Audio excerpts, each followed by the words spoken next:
2 மாதங்களாக தாங்கள் விளைவித்த நெல்லுக்கு மத்திய அரசு பணத்தினை தராமல் நிலுவையில் வைத்திருந்த நிலையில் கண்ணீரில் நனைந்து கொண்டிருந்த இந்த பகுதி விவசாயிகள் இன்று தாங்கள் விளைவித்த நெல்லை திடீரென பெய்த கோடை மழையால் தண்ணீரிலும் நனைய விட்ட அவலம் திருநெல்வேலி மாவட்டத்தில் அரங்கேறி இருக்கிறது. அப்ரகாம், இது குறித்த விவரங்களை பார்த்தபோது நேற்று முன்தினம் சத்தியம் தொலைக்காட்சியில் அம்பாசமுத்திரம், கல்லைக்குறிச்சி, தெற்கு பாப்பாங்குளம் பகுதியில் ஆயிரக்கணக்கான ஏக்கரில் பயிரிடப்பட்டிருந்த நெல் மூட்டைகள் கொள்முதல் செய்யப்படாமல் ஏற்கனவே கொள்முதல் செய்த நெல் மூட்டைகளுக்கும் உரிய பணம் வராமல் இருப்பதாக அந்த விவசாயிகள் அளித்த பேட்டி வெளியானது. இதற்கு அடுத்தபடியாக திருநெல்வேலி மாவட்ட ஆட்சியர் டாக்டர் இரா சுகுமார் கவனத்திற்கும் இந்த தகவல் சென்றது.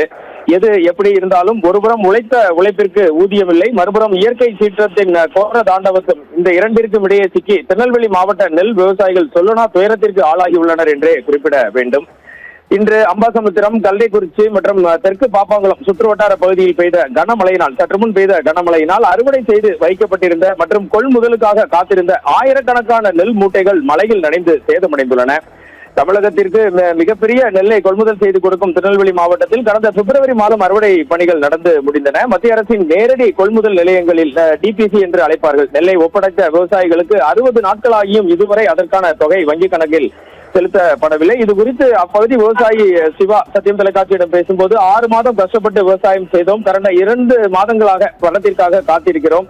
அரசு ஊழியர் ஒருவருக்கு சம்பளம் வராவிட்டால் குடும்பம் நடத்த முடியுமா? இன்று பெய்த மழையால் நனைந்த நெல்லை இனி யார் கொள்முதல் செய்வார்கள் என கண்ணீருடன் தெரிவிக்கிறார். நெல்லுக்கான பணம் வராததால் அறுவை இயந்திர கூலி கொடுக்க முடியாமலும் தொழிலாளர் சம்பளம் வழங்க முடியாமலும் விவசாயிகள் தவித்து வருகின்றனர். மே மாதம் பள்ளிகள், ஜூன் மாதம் பள்ளிகள் திறக்கப்பட உள்ள நிலையில் அது போன்ற பொருளாதார ரீதியாகவும் அவர்கள் முடங்கும் நிலைக்கு ஏற்பட்டிருக்கிறது. மாவட்ட ஆட்சியரிடம் புகார் அளித்த விவசாயி ஒருவரை இந்த இடைத்தரகர்கள் தாக்கியதில் தலையில் பலத்த காயமடைந்து தையல்கள் போடப்பட்ட சம்பவம் இப்பகுதியில் நடந்தேறியது.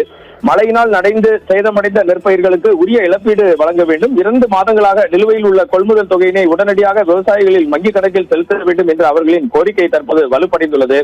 இது எப்படி இருந்தாலும் தற்போது ஆயிரக்கணக்கான நெல் மூட்டைகள் மழையில் நனைந்திருப்பது விவசாயிகளிடையே மிகப்பெரிய கலக்கத்தினை ஏற்படுத்தி இருக்கிறது. அப்ரகாம், இது குறித்து சத்தியம் தொலைக்காட்சி சார்பில் சற்று முன் திருநெல்வேலி மாவட்ட ஆட்சியர் டாக்டர் இரா சுகுமாரிடம் பேசிய போது தனது கவனத்திற்கு இது உடனடியாக வந்ததாகவும் சம்பந்தப்பட்ட அதிகாரிகளுக்கு, இந்த கொள்முதல் செய்யும் அதிகாரிகளுக்கு பலமுறை அறிவுறுத்தியும் அவர்கள் இது தொடர்பான நடவடிக்கையை மேற்கொள்ளவில்லை என தெரிய வருவதாகவும், நுகர்பொருள் வாணிப கழக அதிகாரிகள் அவர்கள் அனைவர் மீதும் சஸ்பெண்ட் நடவடிக்கை எடுக்கப்படும் எனவும் தெரிவித்தார்.